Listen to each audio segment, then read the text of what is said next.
सो hi everyone. तो students, आज की इस क्लास में हम डिस्कस करने जा रहे हैं कुछ पीवाईक्यूज डिस्कस करेंगे। ठीक है, कुछ कॉम्प्रिहेंशंस करेंगे हम डिस्कस, जिसमें कुछ अजम्पशंस वाले क्वेश्चंस रहेंगे और कुछ कंक्लूजन वाले क्वेश्चंस रहेंगे। राइट, एक थोड़ा हम बड़ा पैराग्राफ करेंगे और दो जो जैसे यूपीएससी में आते हैं एक पैसेज पे एक ही क्वेश्चन होता है, कुछ उस तरह से पैराग्राफ को भी देखते चलेंगे। ठीक है जी। तो पैसेज नंबर फर्स्ट की अगर बात करें तो इसमें दोनों ही मोड में मैंने रखा है, मतलब हिंदी भी इसमें साथ में रखी है। ठीक है, ताकि आपको हेल्प हो, ज़्यादा से ज़्यादा आपको हेल्प हो, आपको ये अंडरस्टैंड हो जाए कि बोलना क्या चाह रहा है। जो ये गिवन टेक्स्ट है, ठीक है, फर्स्ट ऑफ ऑल आपकी यही कोशिश होनी चाहिए कि जो गिवन टेक्स्ट है इसको मैं अच्छे से समझूं। राइट, तो स्टेटमेंट यहाँ पे अगर हम पैराग्राफ को देखें, ऑथर का क्या व्यू पॉइंट है उसको समझना है। ठीक है, India is a country where people from different cultures and religions live in harmony. Harmony होता है peace with each other. However, discrimination is done on the basis of a person's gender, caste, creed, religion and economic status. In many parts of the country. जहां पे आपको लगता है कि कोई important line है, आप उसको थोड़ा मार्क भी कर सकते हैं। India of my dreams would be a, मेरे सपनों का जो भारत है, India of my dreams would be a place where there is no such discrimination. India has seen a lot of development in the field of science, technology, education as well as other spheres over the last few decades. I dream of India as a fully developed country that doesn't only excel in the aforementioned fields but also continues to keep its cultural heritage intact. Right, however there are certain groups of people that try to incite होता है basically किसी को provoke करना, insight basically होता है किसी को उत्तेजित करना, भड़काना। राइट, जैसे प्रोवोक उकसाने को बोलते हैं। राइट, मतलब नेगेटिव वे में। However, there are certain groups of people that try to incite people to serve their vested interests, thereby hampering peace in the country. मतलब देश की जो शांति है, कुछ ऐसे लोगों के ग्रुप्स भी होते हैं जो मतलब उकसाने का काम करते हैं। ऊपर तो ये डेवलपमेंट की ही बात कर रहा है, ऑथर सारा बता रहा है कि इंडिया कैसा देश है, मतलब ठीक है, जिसमें कोई डिस्क्रिमिनेशन नहीं है और इंडिया ने काफी डेवलपमेंट भी करी है साइंस में, टेक्नोलॉजी में, एजुकेशन सेक्टर में और other spheres over the last few decades. अगर हम पिछले कुछ डिकेड्स की बात करें तो भारत ने मतलब काफी अलग अलग डिफरेंट स्पीयर्स में जो है काफी डेवलपमेंट करी है। So I dream of India as a fully developed country that doesn't only excel in the aforementioned fields but also continues to keep its cultural heritage intact. Right, तो मतलब उस दिशा में भी मतलब इसकी डेवलपमेंट मैं चाहता हूं जो मेरे सपनों का भारत है। राइट, ऑथर ये बोलना चाह रहे हैं। लेकिन फिर आगे बोला जा रहा है कि कुछ सर्टेन ग्रुप्स ऑफ पीपल भी हैं जो लोगों को भड़काते हैं to serve their vested interest, thereby hampering peace in the country. जिससे क्या होता है कि देश की जो शांति है उसमें बाधा आती है, रुकावट आती है। आई dream of India that is devoid of such divisive tendencies. So I hope ये आपको समझ आ गया होगा। It should be a place where different ethnic groups live in perfect harmony with each other.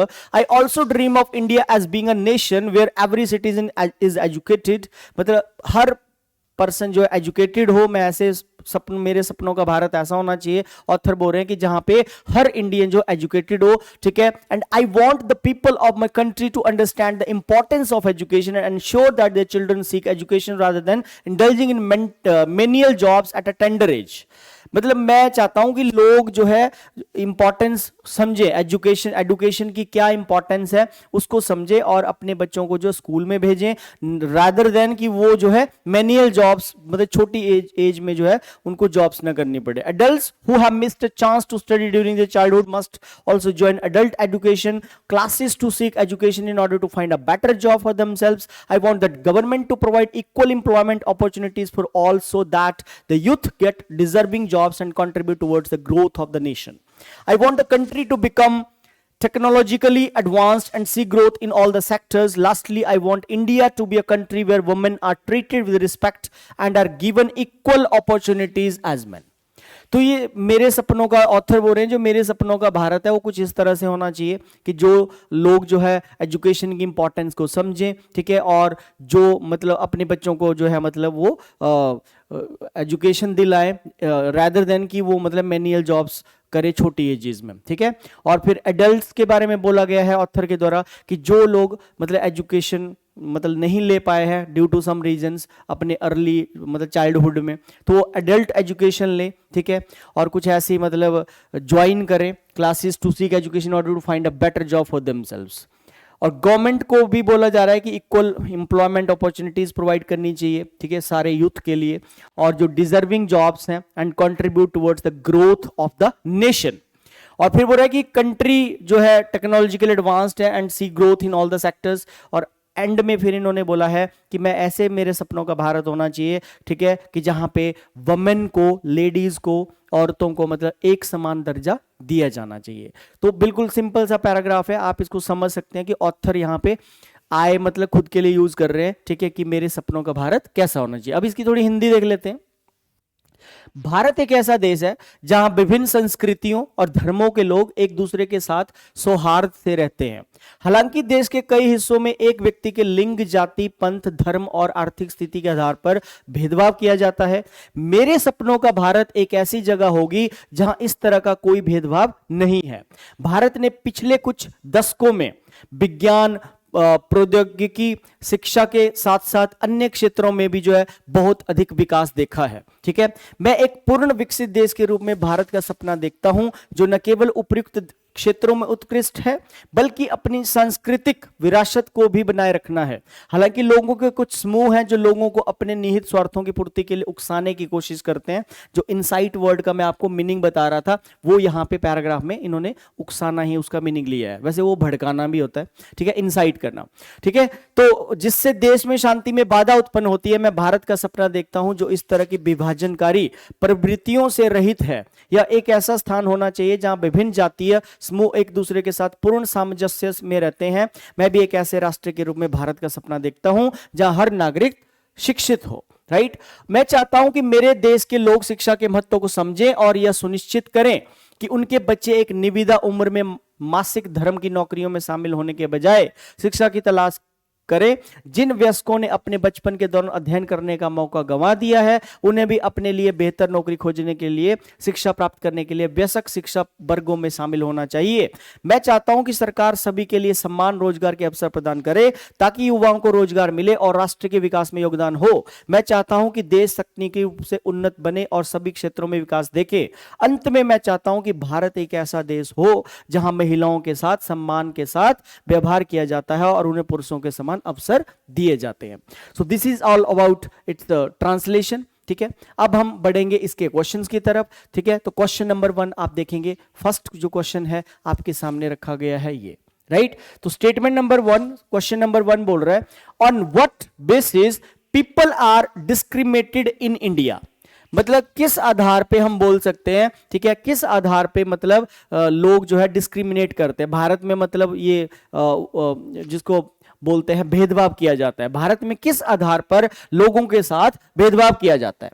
तो ऑप्शन ए बोल रहा है रोजगार की स्थिति, ऑप्शन बी बोल रहा है भेदभाव व्यक्ति के लिंग, जाति, पंथ, धर्म और आर्थिक स्थिति के आधार पर किया जाता है, और सी बोल रहा है उच्च शिक्षा के आधार पे भेदभाव किया जाता है, और डी बोल रहा है सांस्कृतिक विरासत के आधार पे ये बेसिकली लोग जो भेदभाव करते हैं, लोगों के साथ भेदभाव किया जाता है।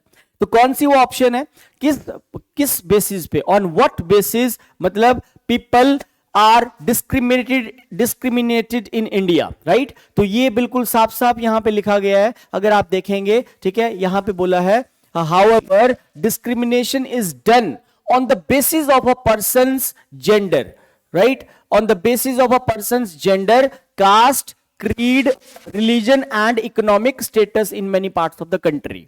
तो ये बिल्कुल डायरेक्ट यहां पे डायरेक्टली मेंशन्ड है इस क्वेश्चन का आंसर अगर हम देखें, ठीक है, कि किस आधार पे जो है डिस्क्रिमिनेशन डन की जाती है, on the basis of a person's gender, caste, creed, religion मतलब धर्म, कलर, उसके रंग, उसके जाति के आधार पे जो है मतलब भेदभाव किया जाता है लोगों के साथ, राइट। तो साफ साफ यहां पे बोला गया है, और यहां पे भी देख सकते हैं हालांकि देश के कई हिस्सों में एक व्यक्ति के लिंग, जाति, पंथ, धर्म और आर्थिक स्थिति के आधार पर भेदभाव किया जाता है। तो साफ साफ यहां पे जो आंसर बनना चाहिए that would be option number B, ठीक है जी, बी बनेगा।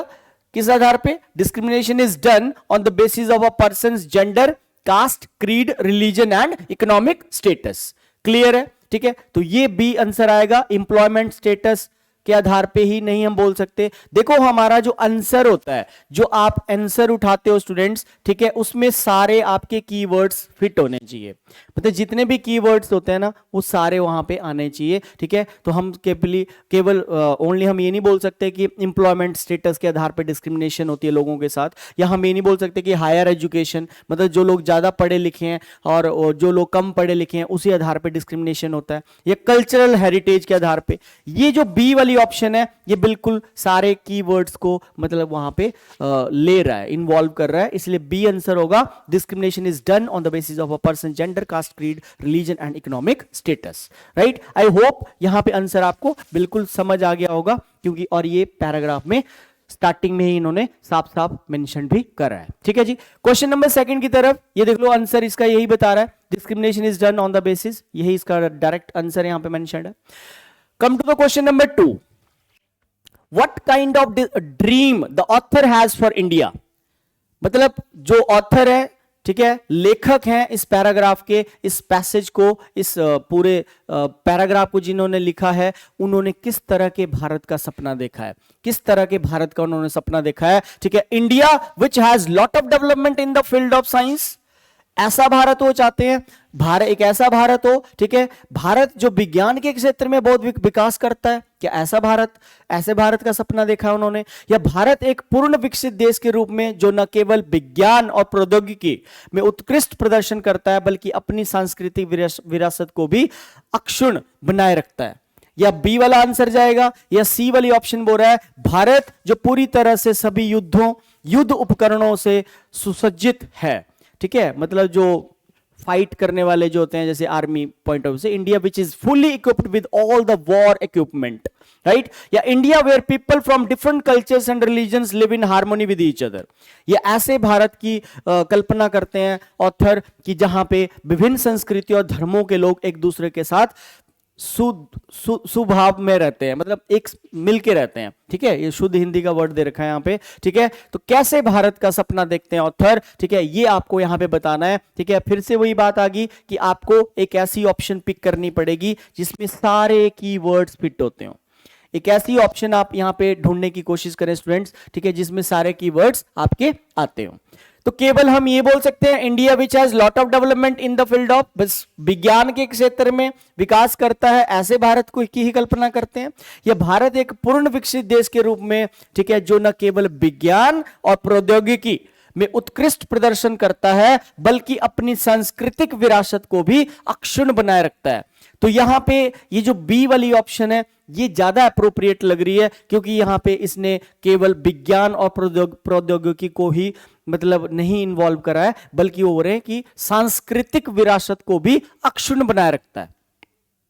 तो ऑप्शन बी यहां पे ज्यादा अप्रोप्रिएट है, ऑप्शन बी यहां पे आपका बिल्कुल सही उत्तर जाना चाहिए। ठीक है, इसका आंसर देखो यहां पे बोला है ऑप्शन नंबर बी। ठीक है, बी इसका राइट आंसर बनेगा और बिल्कुल सही आंसर है ये। ठीक है, इसमें कोई भी कॉन्ट्राडिक्शन हम नहीं कर सकते। So India as a fully developed country that doesn't only excel in the science and technology but also continues to keep its cultural heritage intact, ये इसका सही उत्तर बनेगा। ठीक है, ऐसे भारत का सपना देखते हैं ऑथर कि भारत एक पूर्ण विकसित देश के रूप में जो न केवल, देखो India is a developing country है ना, भारत मतलब डेवलप कर रहा है, ठीक है, लेकिन है डेवलपिंग, लेकिन ऑथर का ये मानना है कि मेरा ये सपना है कि भारत एक पूर्ण विकसित देश हो जो न केवल विज्ञान, साइंस और टेक्नोलॉजी में ही जो केवल अच्छा प्रदर्शन ना करता हो बल्कि अपनी सांस्कृतिक विरासत को भी अक्षुण्ण बनाए रखता है। अक्षुण्ण बनाए रखता है मतलब वो इंटैक्ट की यहां पे हिंदी ले रहा है। ठीक है, मतलब उसको भी मेंटेन करके चलता है। तो यहां पे जो सही आंसर बनेगा that is option number B is the right answer over here.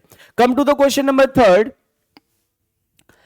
सवाल नंबर थर्ड बोल रहा है what hampers peace in the country, मतलब भारत, मतलब जो देश है, इंडिया जो कंट्री है, उसमें क्या ऐसी चीज है जो बाधित करती है, मतलब बाधाएं लेके आती है। हैम्पर होता है रुकावटें, obstacles we can say, hindrances we can say. Hamper वैसे ग्रोथ के केस में भी यूज होता है। ठीक है, कि दीज आर द हिंड्रेंसेस, है ना, हिंड्रेंसेस भी ग्रोथ में यूज होता है। बहुत सारी ऐसी चीजें होती हैं जो मतलब एक देश के विकास में बाधाएं भी उत्पन्न करती हैं। ठीक है, तो किसी भी कंट्री की जो डेवलपमेंट होती है, ठीक है, अच्छे लोग भी होते हैं, बुरे लोग भी होते हैं। तो कुछ कई ऐसी चीजें भी होती हैं जो मतलब कंट्री की इकोनॉमी की या कंट्री की जो डेवलपमेंट होती है उसमें रुकावटें क्रिएट करती है। तो वो हमें ऑप्शन से यहां पे ढूंढनी है कि कौन सी ऑप्शन है। Certain groups of people that try to incite people to serve their vested interest hamper the peace in the country, ठीक है। या बी ऑप्शन बोल रहा है discrimination done on the basis of a person gender caste creed. देखो ये B वाला option तो बिल्कुल ही रेलिवेंट हो जाएगा यहां पे, हालांकि पिछला जो पहला क्वेश्चन था उसका आंसर शायद यही बना था, लेकिन यहां पे सवाल कुछ और है। यहां पे तो हैम्पर्स की बात की गई है कि कंट्री की डेवलपमेंट में कौन सी ऐसी बात है जो बाधित है, बाधा पहुंचाती है ना। देखो देश में क्या शांति में बाधा है, मतलब देश की जो कंट्री की जो पीस है उसमें रुकावट क्या है। सो लोगों के कुछ समूह जो अपने निहित स्वार्थों की पूर्ति के लिए लोगों को उकसाने की कोशिश करते हैं, देश में शांति को बाधित करते हैं। या देश के कई हिस्सों में किसी व्यक्ति के लिंग, जाति, पंथ, धर्म, आर्थिक स्थिति के आधार पर किया गया भेदभाव, ये बात शांति में बाधा पहुंचाता है। या महिलाओं को सम्मान के साथ व्यवहार किया जाता है और उन्हें पुरुषों के समान अवसर दिए जाते हैं, ये बाधा पहुंचाता है। ये तो पॉजिटिव ऑप्शन है, ये तो हो ही नहीं सकता।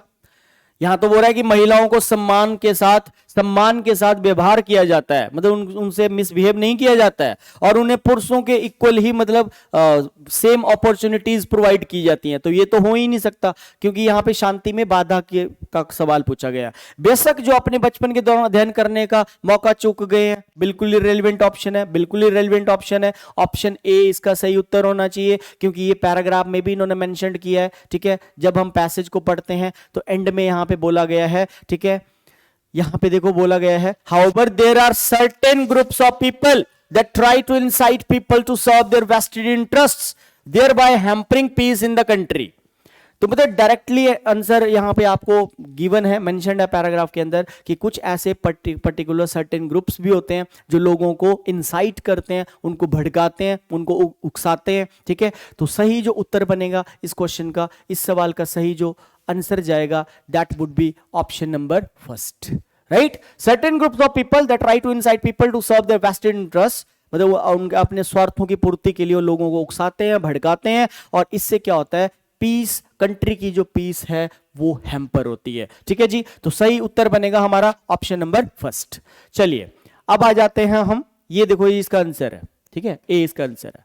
पैसेज नंबर 2 आप एक बार मेरे साथ रीड करेंगे।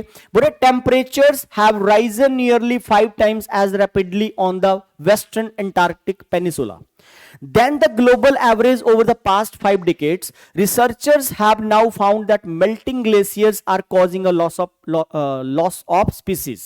यहां पे बोला है कि जो रिसर्चर्स हैं उन्होंने अब ये पाया है कि melting glaciers are causing a loss of species diversity among benthos in the coastal waters of the Antarctic Peninsula.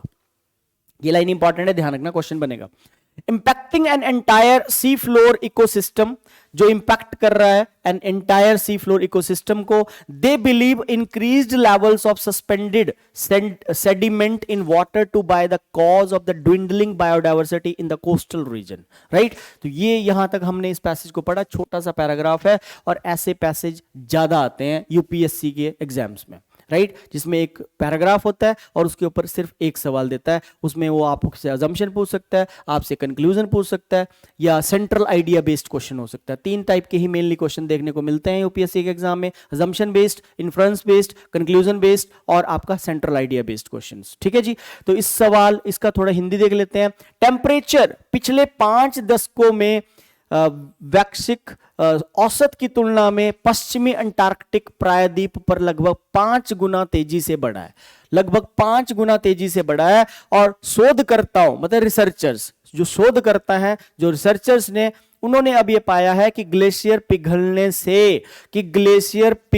से अंटार्कटिक प्रायद्वीप के तटीय जल में बिंटोस के बीच प्रजातियों की विविधता का नुकसान हो रहा है, ठीक है, उनका नुकसान हो रहा है। जो स्पीसीज हैं जिससे पूरे समुद्री जल पारिस्थितिक तंत्र पर असर पड़ रहा है, उनका मानना है कि तटीय क्षेत्र में घटती जैव विविधता का कारण पानी में निलंबित तलछट का स्तर बढ़ जाना है। मतलब ये सारा इसके ऊपर बताया गया है। अब क्वेश्चन इसके ऊपर पूछा गया है, on the basis of the above passage the following assumptions have been made. अब ये जो छोटी सी एक इंफॉर्मेशन हमें दी गई है, इसके आधार पे बोला गया है, इस पैसेज के आधार पे बोला गया है कि कौन सी मतलब धारणाएं हो सकती हैं। The following assumptions have been made।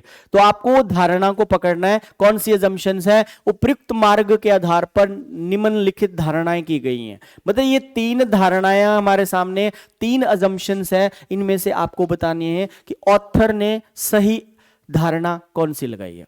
Global warming के कारण ग्लेशियरों का क्षेत्र अन्य क्षेत्रों की तुलना में तेजी से गर्म होता है, ये धारणा है, मतलब ये assumption सही है। या ग्लोबल वार्मिंग से कुछ क्षेत्रों में समुद्री लहर का अवसाद हो सकता है, ये धारणा है। या पिघलते ग्लेशियर कुछ क्षेत्रों में समुद्री जैव विविधता को कम कर सकते हैं।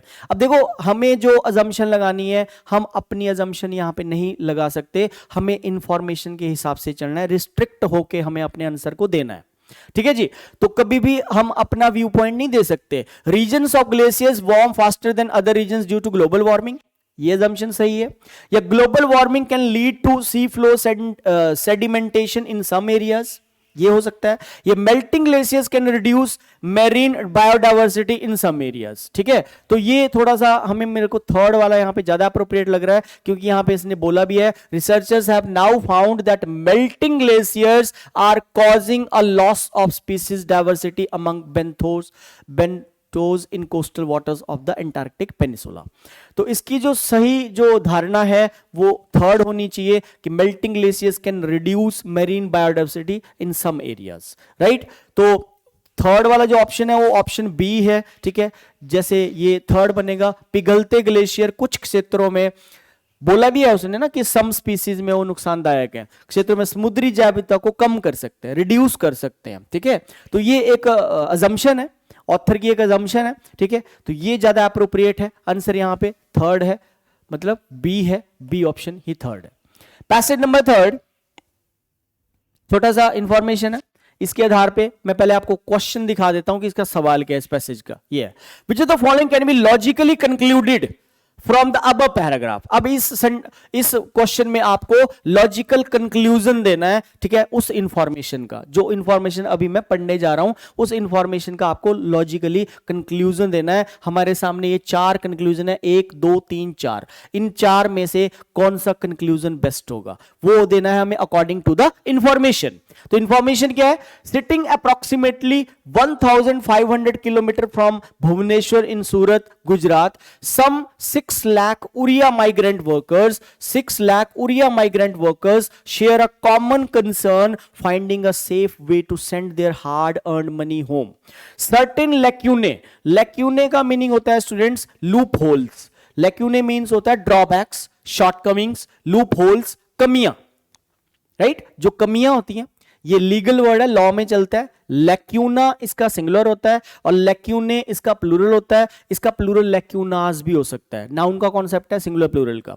जैसे फॉर्मूला का प्लूरल फॉर्मूलाज भी होता है, फॉर्मूले भी हो सकता है। ठीक है, इट कैन बी फॉर्मूले also, it can be formulas also. तो यही बोल रहा है, certain lacunae such as absence of identity proof and bank accounts, postal delays and careless postman plague workers as any one of them wishing to send money home safely and quickly would admit।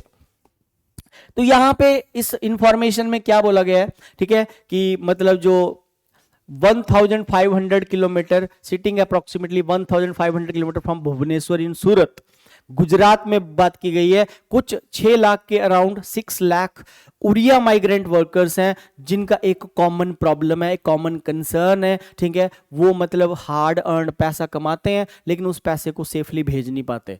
Finding a safe way, मतलब ढूंढ रहे हैं, एक safe way ढूंढ रहे हैं to send their hard earn, कड़ी मेहनत से कमाया हुआ जो उनका धन है, पैसा है, उसको वो भेज नहीं पाते सेफली। उसमें फिर कमियां बताई गई हैं कि लैक्यूने क्या है, which are the loopholes, drawbacks such as absence of identity proof, right, and bank accounts। मतलब कई देखो, कई जो आते हैं बाहर से पैसा कमाने, वो कईयों के अकाउंट्स बैंक डिटेल्स नहीं होती प्रॉपर, मतलब वो सेफली नहीं भेज पाते अपना पैसा। पोस्टल डिलेज हो जाते हैं, ठीक है, भेजते हैं लेकिन पैसा पहुंच नहीं पाता timely. And careless postman plague, ठीक है, मतलब ये भी प्रॉब्लम बताई गई है। Workers as any one of them wishing to send money home, ठीक है, safely and quickly would admit. तो मतलब ये वर्कर्स का मानना है कि वो एडमिट करते हैं कि वो पैसे को जल्दी नहीं भेज पाते। तो ये हमारे सामने एक इंफॉर्मेशन है, राइट। अब इसके लिए हमें 4 कंक्लूजन गिवन है, जिनमें से हमें एक सही वाले कंक्लूजन को हिट करके आना है, राइट। तो पहला कंक्लूजन देखेंगे, migrant workers in India have always been cheated. तो बोले जो बाहर से जो लोग माइग्रेंट जो वर्कर्स आते हैं, जैसे हमने यहाँ नॉर्थ इंडिया में देखा है कि यूपी बिहार साइड से आते हैं वर्कर्स, काम करते हैं, ठीक है। तो बोले कि migrant workers in India have always been cheated. तो ये कंक्लूजन क्या सही बैठेगा कि भी जो माइग्रेंट वर्कर्स होते हैं, जो बाहर से पैसा कमाने आते हैं, वो हमेशा उनको धोखा दिया जाता है? क्या इस पैसेज के अंदर सारे इंडिया के वर्कर्स की बात हो रही है? बिल्कुल रॉन्ग कंक्लूजन बनेगा। क्यों? क्योंकि यहां पे सिर्फ और सिर्फ सम 6 लाख उड़िया माइग्रेंट वर्कर्स की प्रॉब्लम को शेयर किया गया है ऑथर के द्वारा। पैसेज के अंदर इंडिया के कंप्लीटली जो भारत देश है हमारा, उसके माइग्रेंट वर्कर्स की बात नहीं हो रही है, राइट। यहां पे बात हो रही है some 6 lakh Odia migrant workers की, ठीक है। So we are not talking about the whole workers of India, so we are only talking about some 6 lakh Odia migrant workers जो गुजरात में है, सूरत में, ठीक है, उनकी बात हो रही है। तो पहला कंक्लूजन इंफॉर्मेशन के आधार पे बिल्कुल इररिलेवेंट है, कट जाएगा। सेकंड बोल रहा है there are no proper money deposit schemes for migrant workers in India. अब फिर से वही बात आ गई, यहां पे भी पूरे भारत देश को बताया जा रहा है इस ऑप्शन में कि proper deposit, money deposit schemes नहीं है। क्या पैसेज में हमने मनी डिपॉजिट स्कीम्स की बात करी है? क्या पैराग्राफ मनी डिपॉजिट स्कीम्स को बोलना चाह रहा है? नहीं, ऐसा तो नहीं है कुछ। पैसेज में तो सिंपली उनके कंसर्न को बताया गया है कि जो सम 6 लाख उड़िया माइग्रेंट वर्कर्स है, वो अपने हार्ड अर्न मनी को जो है भेज नहीं पाते हैं। मतलब उसमें फिर सर्टेन लैक्यूने उसने बताए हैं ऑथर ने, राइट, क्या क्या प्रॉब्लम्स हैं। तो ये ऑप्शन भी बिल्कुल इररिलेवेंट है, ठीक है। इंफॉर्मेशन के आधार पे ये बिल्कुल रॉन्ग आंसर जा रहा है कि there are no proper money deposit schemes for migrant workers in India, ऐसा नहीं है। थर्ड बोल रहा है the migrant Odia workers in Gujarat are up in rebellion against the postal and banking departments. तो ये भी बिल्कुल इररिलेवेंट है कि भाई जो माइग्रेंट उड़िया वर्कर्स है, उन्होंने गुजरात में क्या कर दिया, उन्होंने विद्रोह कर दिया। किसके खिलाफ? पोस्टल एंड बैंकिंग डिपार्टमेंट्स के खिलाफ। तो ऐसा तो कुछ बताया ही नहीं है, बिल्कुल इररिलेवेंट है। हमें तो अपना आंसर वही लेना है जो पैसेज के इंफॉर्मेशन के आधार पे रेलिवेंट होगा। तो क्या आंसर बचा? डी, और यही आंसर होना चाहिए। The money sent home by migrant Odia workers in Surat often gets lost in transit. Transit होता है स्टूडेंट्स एक स्थान से दूसरे स्थान पे, है ना, जब कुछ चीज को भेजा जाता है उसको ट्रांजिट बोलते हैं। Due to various lacunae. अब देखो, मैंने आपको बार बार बोला है कि हमारा जो आंसर होता है, हमें वही आंसर उठाना है जिसमें सारे कीवर्ड्स आपके आते हों। अब हमने पैसेज के अंदर क्या क्या पढ़ा? हमने माइग्रेंट उड़िया वर्कर्स की बात भी करी, ठीक है। फिर सूरत में ही ये वर्कर्स काम करते हैं, ये भी बोला गया है। वो उनका पैसा जो है खो देते हैं, वो पैसे में को खो देते हैं इन ट्रांजिट, मतलब ट्रांसफर करते हुए, मतलब उनका पैसा सही से पहुंच नहीं पाता। और फिर ड्यू टू वेरियस लैक्यूने, और लैक्यूने भी इसने बताए हुए हैं क्या क्या लैक्यूने हैं, मतलब कौन कौन सी शॉर्टकमिंग्स है। तो ये जो डी वाली ऑप्शन है, ये बिल्कुल राइट कंक्लूजन यहां पे बनेगा, क्योंकि ये एक ऐसी ऑप्शन है जो सारे कीवर्ड्स को, मतलब वहां पे सारे कीवर्ड्स इस ऑप्शन के अंदर आ रहे हैं, ठीक है जी। तो इसका जो सही उत्तर है that is option number D, ठीक है स्टूडेंट्स। तो यहां पे यही बोल रहा है the money sent home by migrant Odia workers in Surat often gets lost in transit due to various लैक्यूने।